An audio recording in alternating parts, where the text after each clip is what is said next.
चाहे तो बताना। चलिए नमस्कार, आदाब, आप सभी का स्वागत है हमारे NHB कंपटीशन क्लासेस में। जैसा कि हम लोगों ने कल उत्तराखंड और हरियाणा और दिल्ली से रिलेटेड क्वेश्चंस को पढ़ा था, ठीक है। ऑनलाइन वाले भी फटाफट से रेडी हो जाइए और क्वेश्चन के आंसर दीजिए, ठीक। चलिए बताइए, भागीरथी कौन से ग्लेशियर से, भागीरथी कहाँ से निकलती है? हाँ, गंगोत्री। कौन सी नदी मिल जाती है इसमें तो गंगा बनती है? अलकनंदा। विष्णुप्रयाग कौन सी दो नदी के मिलने से बनता है? धौली गंगा और बात समझ में आ रही कि नहीं आ रही है? अब बताओ NCR का मतलब क्या होता है? NCR में फरीदाबाद आता है कि नहीं? नोएडा NCR में आता है कि नहीं? क्या डॉक्टरी लिख रहे हो? क्लास चल रही है, तुम वहाँ डॉक्टरी लगे पड़े, हम क्वेश्चन पूछ रहे हैं। कैसे आदमी हो यार तुम? बताओ क्या पूछा हमने? NCR क्या होता है? NCR क्या होता है? अभी तो चलो वो तो नए हैं, उन्हें क्या पता होगा, तुम बताओ। हाँ, रीजन, ठीक है। दिल्ली के आसपास का नया बसा हुआ क्षेत्र, उसको NCR बोल देते हैं। बात समझ में आ रही है कि नहीं आ रही है? तो नोएडा NCR में आता है? आता है, इंडस्ट्रियल एरिया है। फरीदाबाद आता है? आता है। गुरुग्राम भी आता है। अब बताओ भैंस अनुसंधान केंद्र किधर है? भैंस अनुसंधान केंद्र बताओ, फटाफट क्लास चालू करें, फिर टाइम नहीं है इतना, तुम लोग पढ़ते नहीं। हिसार, हरियाणा, ठीक। और दुग्ध अनुसंधान केंद्र किधर है? दुग्ध अनुसंधान केंद्र बताओ। ये भी है हरियाणा में है, लेकिन जगह का नाम करनाल। बात समझ में आई कि नहीं आई? किसी कोई समस्या? अब बताओ आलू अनुसंधान केंद्र किधर है? शिमला में। शिमला कहाँ है ये? हिमाचल प्रदेश। पूरा बोला करो, शिमला हिमाचल प्रदेश, ठीक। राष्ट्रीय चावल अनुसंधान केंद्र किधर है? कटाकुड़ी। ये याद कर लेना, क्वेश्चन आता है इनसे। अब आपसे ये भी पूछ सकता है कि अंतर्राष्ट्रीय, एक क्वेश्चन और लिख लो, क्लास के बीच में लिखा, अंतर्राष्ट्रीय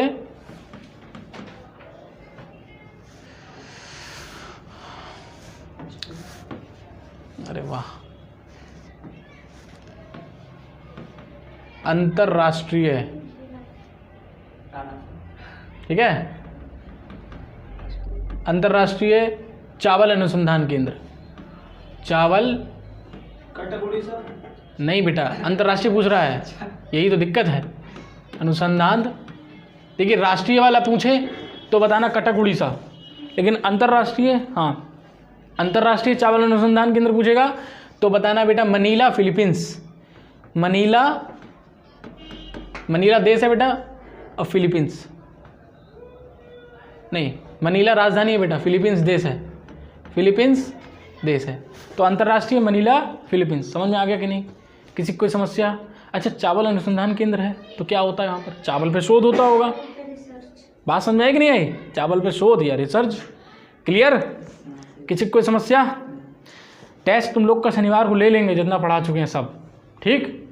जितना राज्य हो जाएगा शनिवार तक, वहाँ तक का टेस्ट लेंगे, ऑप्शनल रहेगा। हाँ, अब तुम नहीं आए वो तुम्हारा हेडेक है, हमें उससे क्या मतलब, हम घर से थोड़ी ना खींच के लाएंगे तुम्हें। क्यों भाई? आपको क्लास जल्दी ज्वाइन करना है, अब ठंड पड़ रही है तो हम क्या कर सकते हैं उसमें? हम कम तो कर नहीं सकते हैं। क्यों भाई? तो शुरू करें। चलिए एक बार फिर से आप सभी का स्वागत है हमारे NHB कंपटीशन क्लासेस में। ये क्लास जो आपके सामने चल रही है या आगे जो क्लासेस इसकी रिकॉर्डेड आ चुकी हैं, सभी प्रतियोगी परीक्षाओं के लिए इंपॉर्टेंट क्लासेस हैं। बात समझ में आई कि नहीं आई? इंडियन मैप का लेक्चर नंबर 3 है बेटा, लेक्चर नंबर 3 है, ठीक है। और भारत हम लोग पढ़ रहे हैं, भारत में भी आपका राजस्थान आज हम कंप्लीट करेंगे। पिछले प्रीवियस क्लास में हम लोगों ने उत्तराखंड और हरियाणा, दिल्ली को निपटा लिया था।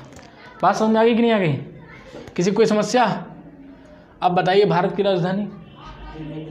नई दिल्ली। अब आया ना तुम लाइन पे, चलो देखो ध्यान से, फर्स्ट स्लाइड आपके सामने ये। तो राजस्थान पढ़ रहे हैं हम लोग, ये राजस्थान लिखा है। राजस्थान सबसे पहले तो ये समझ लो भारत का सबसे बड़ा राज्य क्षेत्रफल की दृष्टि से, क्षेत्रफल की दृष्टि से है राजस्थान।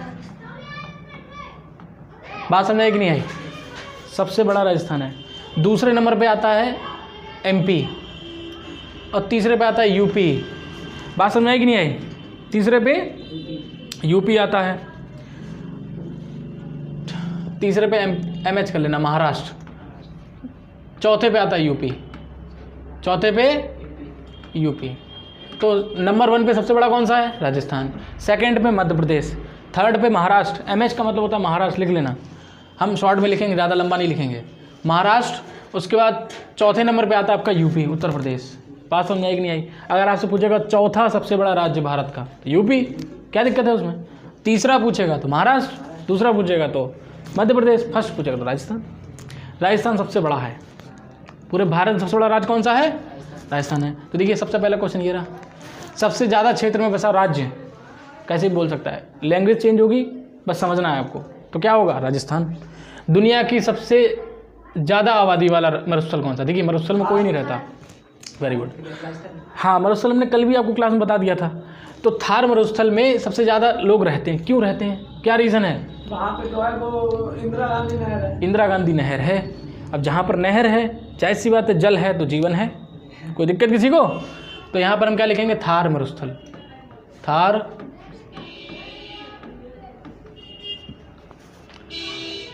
हरि के बैराज से, देखिए ये आ गया हरि के बैराज। हरि के बैराज से निकलती है नहर, क्या नाम है उसका? इंदिरा गांधी नहर। इंदिरा गांधी नहर। अच्छा, अब तुम लोगों ने अगर पढ़ा होगा तो बता दोगे। इंदिरा गांधी नहर हरि के बैराज से निकल रही है, उसको निकाला गया, आर्टिफिशियल है, ठीक है। जो अपने आप निकल जाए प्राकृतिक, जो निकाली जाए कृत्रिम यानी कि आर्टिफिशियल। तो ये निकल रही है हरि के बैराज। ये हरि के बैराज किस नदी पर बना है? ये क्वेश्चन आप फटाफट से बताइएगा, और ऑनलाइन वाले कमेंट बॉक्स में बताएंगे। क्लियर? ये क्वेश्चन हमने आपको दिया है। जो आपका हरि के बैराज है ये किस नदी पर स्थित है, ठीक, ये बताना है आपको। विश्व की सबसे पुरानी पर्वत श्रेणी कौन सी है? तो अरावली। अरावली, ठीक है। नई कौन सी है? RJ राजस्थान। नई कौन सी है? वो सॉरी कंचनजंगा, वो तो भारत की होगी। हम पूछ रहे, ये सबसे पुरानी, सुनो, सबसे पुरानी है अरावली, सबसे नई है हिमालय पर्वत रेंज। सबसे नई, बात समझ में आएगी नहीं? अब ये नई और पुरानी का क्या फंडा है? जब हम ज्योग्राफी पढ़ाएंगे आपको, ठीक है, कालखंड जब पढ़ाएंगे तब आपको समझ में आएगा नई और पुराना क्या होता है। क्लियर हो रहा है कि नहीं हो रहा है? तो सबसे पुरानी अरावली, अभी फिलहाल आप इतना याद रखना, सबसे पुरानी अरावली और सबसे नई हिमालय पर्वत, हिमालय पर्वत रेंज पूरी, ठीक। जूनागढ़ का किला कहाँ पर स्थित है? बताइए फटाफट। जूनागढ़ का किला, जूनागढ़ का किला बताइए। नहीं पता? जूनागढ़ का किला कहाँ पर है? बीकानेर में। बीकानेर। बात समझ में आई कि नहीं आई? सुनो, अब बीकानेर बेटा जो आपका चिप्स है, चिप्स और बीकानेरी भुंजिया, इसके लिए फेमस है। बीकानेर किसके लिए फेमस है? भुजिया प्लस चिप्स। यहाँ बीकानेरी भुंजिया बहुत फेमस है भैया, बहुत अच्छी होती खाने में। खाइए, नहीं खाई? मज़ा आता है अगर गर्म चाय हो, और हो कम से कम 100, 150, 200 ग्राम तो हो। हाँ बेटा, बीकानेर दिख रहा है ना ऑनलाइन वालों? कोई दिक्कत? चलो, वेरी गुड। बात समझ में आ गई? अब ऊँटों के लिए फेमस शहर राजस्थान का और भयानक गर्मी, जैसलमेर। जैसलमेर, जैसलमेर में सबसे ज़्यादा गर्मी, भयानक गर्मी पड़ जाती है, एकदम भयानक। पूरे भारत में सबसे ज़्यादा गर्मी बोलेगा ना तो जैसलमेर। अब ऊँट के लिए फेमस है। किसके लिए फेमस है बेटा? ऊँट के लिए फेमस है। तो ऊँट के लिए फेमस और भयानक गर्मी, जैसलमेर। बात समझ में कि नहीं? और ऊँट के ऊपर जो वो आपने देखा होगा फिल्मों में, वो चादर टाइप का पड़ा होता है, देखा है? उस पर कुछ कढ़ाई बुनाई होती है। हाँ, जैसे राजस्थान में होती तो है बेटा। उस कला को क्या कहते हैं? उसको कहते हैं उस्ताद कला। क्या कहते हैं? इसको हटा दें, उस्ताद कला। जो ऊँट का जो इस टाइप का रहता है ना, ऊँट इस टाइप का, ये कुछ ऐसा रहेगा, फिर ये पीठ है, ये इस टाइप से रहता है ऊँट, इस टाइप से ही होता है ना ऊँट। अब जैसा भी है देख लो भैया, ठीक, इस टाइप से। यहाँ पर जो पड़ी होती है बैठने के लिए, उस पर कुछ डिज़ाइन होती है। क्या होती है बेटा? डिज़ाइन। उस डिज़ाइन को या उस कला को कहते हैं उस्ताद कला। उस्ताद कला, ये क्वेश्चन पूछ सकता है, उस्ताद कला निम्न में से किस से संबंधित है? तो नीचे जानवर दे देगा, ऊँट लगा देना। बात समझ में आई कि नहीं आई? क्वेश्चन कैसे बन सकता है? हाँ, ध्यान रखना बेटा। बात समझ में आ रही है कि नहीं आ रही है बताओ बस। तो ये हो गया। नेक्स्ट देखो, अब देखो ध्यान से, यहाँ सब दिख जाएगा। ये है आपका जो हम आपको अंडरलाइन कर रहे हैं, ध्यान से देखो। ये है राजस्थान, दिख रहा है सबको?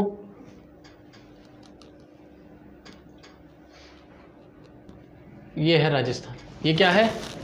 ये है राजस्थान। देखो सबसे बड़ा है ये बीच वाला एरिया राजस्थान। अब देखिए ये जो है ना, यहाँ पर है आपका थार मरुस्थल। थार मरुस्थल क्या है? ये थार मरुस्थल। ध्यान से देखना, इसका कुछ हिस्सा जो है पाकिस्तान में है। ये थार मरुस्थल है, इसका कुछ हिस्सा, ये वाला हिस्सा पूरा है थार मरुस्थल। कुछ हिस्सा किधर पड़ रहा है? पाकिस्तान में पड़ रहा है, दिख रहा है ना, बॉर्डर के उधर है।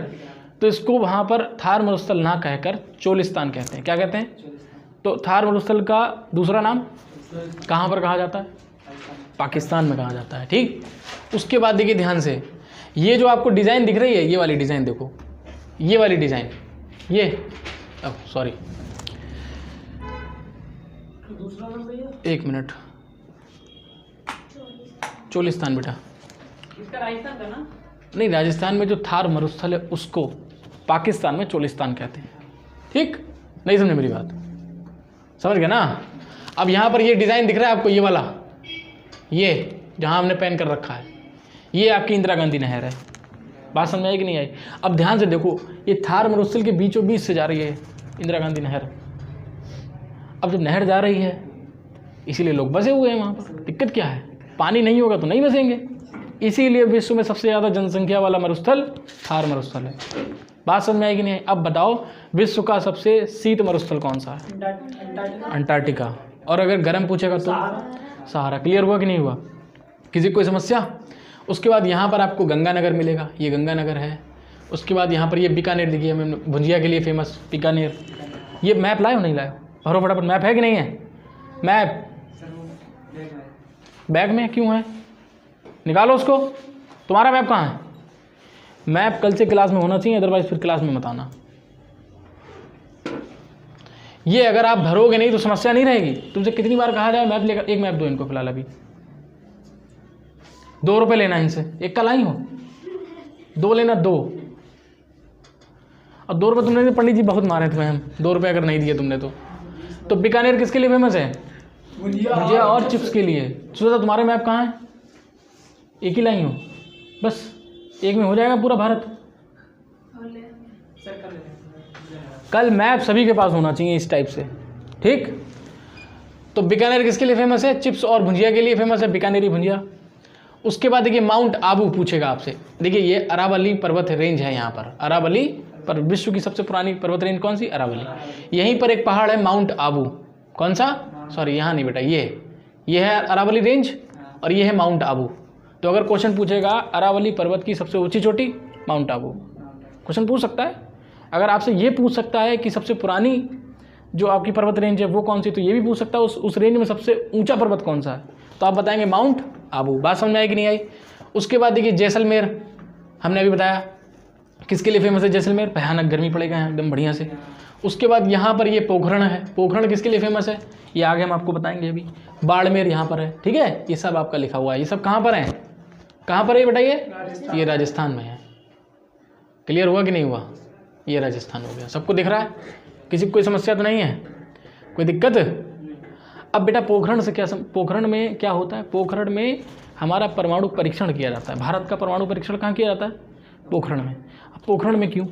पोखरण में सब रेत ही रेत है, ठीक है, वहाँ आसपास कोई रहता नहीं है, दूर रहते हैं। तो जहाँ पर भी परमाणु परीक्षण होगा वहाँ पर आबादी नहीं होना चाहिए, नहीं तो वो तो भूकंप आता है ना वहाँ पर, क्योंकि जब परमाणु बम फटेगा तो जाहिर सी बात है भूकंप तो आना ही आना है, ठीक है। 4-5 स्पीड ऐसे ही आ जाएगा, 4-5 स्पीड का पूरा दहल जाता है सब सिस्टम। बिल्डिंग नहीं मिलेगा, सिर्फ ऐसे वो चौपाल टाइप की नहीं लगी होती है, राउटी टाइप की वो रहती है, वो भी मिलिट्री लोग की होती है। तो यहाँ पर पोखरण में क्या होता है? भारत का परमाणु परीक्षण होता है। क्या होता है? परमाणु परीक्षण होता है। क्लियर हो रहा है? पहला परमाणु परीक्षण हमारा 1974 में हुआ। कब हुआ बेटा? 1974 में हुआ। कब हुआ? बात समझ में? जिसका नाम था इस्माइल बुद्धा। इस्माइल, ऑपरेशन का नाम दे दिया बेटा, इस्माइल बुद्धा। इस्माइल बुद्धा। बात समझ आई कि नहीं आई? हंस मुस्कुराते हुए बुद्धा, ठीक है। ऑपरेशन का नाम भी पूछ सकता है। क्लियर हो रहा है? बात समझ में आई कि नहीं आई? तो ये राजस्थान, किसी कोई समस्या? आगे बढ़े। अब देखो ध्यान से आगे। अब देखिए भारत का पहला परमाणु परीक्षण कब हुआ? तो 1974 में भारत का पहला सफल परमाणु परीक्षण ये कब हुआ? तो ये 98 में हुआ। कब हुआ बेटा? 11 मई 1998। हाँ 11 मई 1900। पोखरण लिखा होगा बेटा, पोखरण राजस्थान, पोखरण राजस्थान। देखिए हम आपको बताएं, ये जो परीक्षण हुआ था ये सफल था, 74 वाला सफल नहीं था, ठीक है। लेकिन अगर पूछेगा पहला कब हुआ तो 74 में हुआ, लेकिन पहला सफल पूछेगा तो 98। बात समझ में आई कि नहीं आई? किसी कोई समस्या? जब ये परीक्षण हुआ था 98 वाला सफल, तो उसमें ये इस समय हमारे राष्ट्रपति थे बेटा एपीजे अब्दुल कलाम। एपीजे अब्दुल कलाम, ठीक, अब्दुल कलाम। और उसके बाद प्रधानमंत्री आपके थे अटल बिहारी वाजपेयी, अटल बिहारी जी थे। इन दोनों के मिलाप से ही परीक्षण हुआ था ये, ठीक है। बहुत अच्छे राष्ट्रपति रहे हैं एपीजे अब्दुल कलाम, मतलब इन्हें मिसाइल मैन के नाम से भी जाना जाता है, जानते होंगे। Missile man of the India कौन है? एपीजे अब्दुल कलाम। अगर पूछ लेगा missile women of the India तो टेसी थॉमस, उसको भी लिख लो। अगर आपसे पूछेगा मिसाइल मैन ऑफ इंडिया, पास में मिसाइल मैन किसको कहते हैं? तो एपीजे अब्दुल कलाम। लेकिन अगर मिसाइल वुमेन तो टेसी थॉमस। बात समझ आई कि नहीं आई? किसी को कोई समस्या? विजिबल है सबको? दिख रहा है? चलो बात समझ में आई कि नहीं आई? तो जब हमारा ये परीक्षण हुआ था हमारा, तो उस पर यूएसए जो था देश, एक यूएसए देश था, उसने बहुत आपत्ति जताई थी। उसने आपत्ति जताई थी कि आप ऐसे परमाणु परीक्षण नहीं कर सकते हैं, ठीक है, क्योंकि ये एक सामूहिक मौतों का रहता है। अगर परमाणु बम अच्छे से दहल जाए तो सामूहिक लोगों को एक साथ निपटाता है, कई लोगों को एक साथ। उसके 3 चरण होते हैं, जब परमाणु बम पढ़ाएंगे तब बताएंगे। तो यूएसए ने कहा कि आपने जो परीक्षण किया हम आप पे प्रतिबंध लगाते हैं। क्या लगाते हैं? प्रतिबंध। एनपीटी करा दिया कि एनपीटी पे साइन करो। किस पे साइन करो? एनपीटी पे साइन करो। तो भारत ने एनपीटी पे साइन करने से मना कर दिया। क्या करा? मना कर दिया। उन्होंने कहा हम एनपीटी पे साइन नहीं करेंगे। बात समझ आई कि नहीं आई? एनपीटी पे साइन नहीं करेंगे। तो उसमें ये लिखा हुआ था कि ना तो आप हवा में कर सकते हैं परीक्षण, ना ही कर सकते हैं थल पे, और ना ही जल में। तो परीक्षण तो यहाँ 3 ही जगह होगा ना, या तो आप जल में करेंगे, या परमाणु बम का परीक्षण आप थल पे कर सकते हैं, या फिर हवा में कर सकते हैं। तीनों में ही मना था एनपीटी। जमीन में किया था शायद, जमीन के अंदर। तभी फिर उन्होंने दिमाग चला के ज़मीन के अंदर किया था। तो उन्होंने कहा हमने आपका रूल थोड़ी ना तोड़ा है, ना हमने जल में किया, ना हवा में किया, ना थल पे किया, हमने तो ज़मीन के अंदर किया। तो इसीलिए प्रतिबंध तो लगा दिया था यूएसए ने। जस्ट हमारे ही बात पाकिस्तान ने भी उसको जो है दहला दिया कि हम भी करेंगे, जब इंडिया ने कर लिया तो हम भी करेंगे, कर दिया। अब हम पे लगा था प्रतिबंध, तो हम तो सर्वाइव कर गए। क्यों? क्योंकि अगर हमारा बाहर से बिजनेस नहीं होगा तो हमारे घर में ही इतना है कि हम लोग सर्वाइव कर सकते हैं, पैदा कर लेंगे, बेच लेंगे, बात ख़त्म, बाहर की ज़रूरत ही नहीं है। लेकिन पाकिस्तान में सूखा पड़ गया, तो पाकिस्तान का तो बाहर से ही है सब बिजनेस, वहाँ अंदर कुछ होता ही नहीं उसके यहाँ, बाहर से ही मंगाता है सब चीज़ें। तो जब ऐसा हुआ तो उन्होंने, अब वो अर्थव्यवस्था एकदम डूबी जा रही थी पाकिस्तान की, तो उसने बोला यूएसए से कि आप ऐसा करिए, प्रतिबंध हटाइए, अदरवाइज़ हम जितना भी जो बनाने की विधि है यूट्यूब पे डाल देंगे, फेसबुक पे डाल देंगे, सब लोग बनाएंगे। फिर बात समझ आ रही कि नहीं आ रही? तो फिर वो धमकी टाइप की थी। तो यूएसए ने पाकिस्तान से प्रतिबंध हटाया, तो हमने बोला भाई हमसे भी हटाओ, जब उसका हटा रहे तो हमारा भी हटाओ। तो अब प्रतिबंध हट गया है, हम लोग का व्यापार अच्छे से हो रहा है, और आज हम परमाणु शक्ति संपन्न देश हैं। किसकी बदौलत? एपीजे अब्दुल कलाम, अटल बिहारी वाजपेयी। इन जैसी जोड़ी आज तक आई नहीं, आज तक नहीं आई इन जैसी जोड़ी। ऐसा राष्ट्रपति और अटल बिहारी वाजपेयी प्रधानमंत्री कभी नहीं मिलेगा भारत को, शायद ही मिले। क्लियर? आज इन्हीं की बदौलत हम सीना ठोक के रह रहे हैं पूरे विश्व में, क्योंकि आप परमाणु शक्ति नहीं है, समस्या है। आसपास आपके परमाणु बम लेके बैठे हैं, सब धमकियाएंगे डेली के डेली, मार देंगे। अब मारो, हमारे पास भी है। बात समझ आई नहीं? अब तुम मारोगे, मान के चलो तुमने मारा, ठीक। अब जैसे ये भारत है, देखो ध्यान से, ये अगर मारेगा भी तो ध्यान से देखना बेटा, ये है हमारा भारत, ठीक है, ये भारत है, ये भारत है, ये है पाकिस्तान, ठीक। कितना बड़ा है पाकिस्तान, इसका तीसरा हिस्सा होगा मुश्किल से, तीसरा भी नहीं होगा, यूपी के बराबर है अगर देखा जाए तो, ठीक है। तो अब मान के चलिए इसने मारा यहाँ पर, तो ये इतना एरिया हमारा ख़त्म हो जाएगा, मान के चलिए यूपी तक पूरा दहल जाएगा सब बढ़िया से। हाँ, यूपी में अपने लोग भी हैं, ध्यान रखना। अगर हमने मारा तो ये तो पूरा ख़त्म ही हो जाएगा सारा, नक्शा से गायब, इंडिया हो जाएगा फिर यहाँ तक। समझ में आ रहा है कि नहीं आ रहा है? तो दिमाग देखो, आपके पास हथियार है वो चीज़ सही है, चलाने की तमीज़ और शरीर का साइज ये भी तो डिपेंड करता है ना। अब साइज तुम्हारा चींटी बराबर लेके चल रहे हो, गधा हनुमान जी वाला। बात समझ आ रही कि नहीं आ रही है? इसीलिए अब पाकिस्तान डरता है हमसे, पहले भी डरता था, ऐसा नहीं है। बात समझ आ रही कि नहीं आ रही है? तो पहला परमाणु परीक्षण अगर बोलेगा तो कब हुआ? आ जाओ भाई, 1974। लेकिन सफल वाला बोलेगा तो बात समझ में आई कि नहीं आई? बात समझ में आ रहा है? उसके बाद सॉरी कट गया, 1 मिनट रुको, पेन ले लें। टाइम देखो कितना हुआ बेटा, 21 बात है, ठीक। IAEA ये क्या है बेटा? ये एक संस्था है, international atomic energy agency, international atomic, ठीक है, एजेंसी, ये ई है बेटा, ठीक है, ये E agency sorry, energy network, energy agency, ठीक है। ये एक संस्था है, ठीक है, क्या है? एक संस्था है, international atomic energy agency. Clear हो रहा है कि नहीं हो रहा है? 29 जुलाई 1957 में इसकी स्थापना हुई, 29 जुलाई 1957 में इसकी स्थापना हुई। क्लियर? इसका जो हेडक्वार्टर है आपका वियना ऑस्ट्रिया में है। हेडक्वार्टर कहाँ पर है? Vienna Austria.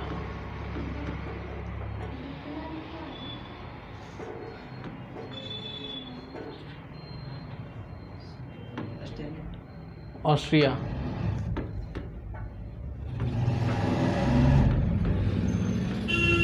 ठीक है, ऑस्ट्रिया वियना में इसका हेडक्वार्टर है। क्लियर? एनएसजी भी लिख लो, न्यूक्लियर सप्लायर ग्रुप, न्यूक्लियर, ठीक है, न्यूक्लियर सप्लाई ग्रुप। बात समझ में आई कि नहीं आई? क्लियर हो रहा है? इसकी स्थापना कब हुई? 1974 में, 1974। बात समझ में आ गई कि नहीं आ गई? उसके बाद एशिया का सबसे बड़ा वायुसेना का अड्डा जोधपुर राजस्थान, ठीक है। कहाँ पर है? जोधपुर राजस्थान। बात समझ में आई कि नहीं आई? किसी को कोई समस्या? ख्वाजा मोइनुद्दीन चिश्ती का दरगाह, तो ये अजमेर में है। ये क्वेश्चन पूछता है बेटा, अजमेर राजस्थान में है। बात समझ में आई कि नहीं आई? बहुत ज़्यादा इस्लाम धर्म में पवित्र इसको माना जाता है, मोइनुद्दीन चिश्ती दरगाह। क्लियर हो रहा है कि नहीं हो रहा है? किसी को कोई समस्या, कोई दिक्कत तो नहीं है? नोट जल्दी लिखो, ख्वाजा मोइनुद्दीन चिश्ती का दरगाह किधर है? तो ये आपका अजमेर। भैया एनएसजी की स्थापना कब हुई थी? अरे लिखा तो है एनएसजी, ये लिखा 1974, ठीक है, जोधपुर राजस्थान। क्लियर? लिख गया सबका? बढ़ जाए आगे। अब देखिए, पुष्कर झील और दुनिया का एकमात्र ब्रह्मा जी का मंदिर पुष्कर में ही है। कहाँ पर है? पुष्कर में है, राजस्थान। पुष्कर में है। कहाँ पर है बेटा? पुष्कर राजस्थान। बात समझ में आई कि नहीं आई? ठीक है, टाइम देखो तो जरा, 24, ठीक। तो पुष्कर झील दुनिया का एकमात्र ब्रह्मा जी का मंदिर है, ठीक है, वो कहाँ पर है? पुष्कर राजस्थान में ही है। क्लियर हो रहा है? उसके बाद पिछौला झील उदयपुर। उदयपुर में है। पिछौला झील कहाँ पर है? उदयपुर। पूछ सकता है। इंजीनियरिंग प्लस मेडिकल के लिए famous, engineering plus medical Kota, याद आया कुछ?